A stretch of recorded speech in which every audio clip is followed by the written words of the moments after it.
Super soft and tasty idli. Hello అందరికీ, నేను మీ Shravani. Welcome to Shravani foods. చూపిస్తున్నాను కదా, ఈ గ్లాస్తో ఒక కప్పు మినపగుళ్ళు వేసుకోవాలి.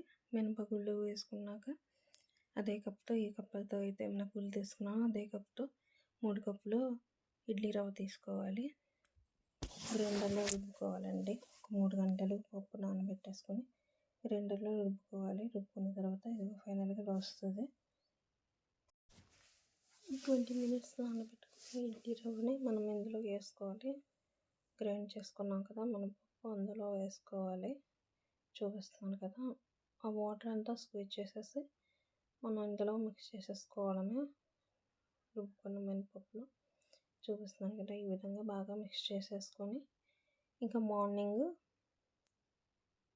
ఇడ్లీ వేసేసుకోవడమేనండి. నైట్ అంతా నానిందనమాట ఇడ్లీ రవ్వ. చూసారా, చూపిస్తున్నాను కదా, ఈ విధంగా మార్నింగ్ ఈ విధంగా ఉంటుంది.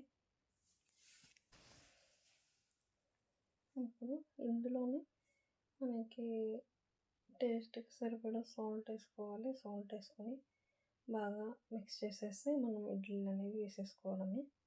చూపిస్తున్నాను కదా, నేను సాల్ట్ యాడ్ చేసేసుకున్నాను.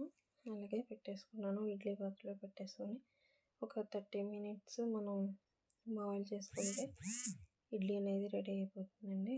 చూడండి, సూపర్ సాఫ్ట్గా ఉండే ఇడ్లీ అయితే మనకి తయారైపోయింది. చూడండి, చాలా టేస్టీగా, స్మూత్గా ఇడ్లీ చాలా బాగుంటుంది.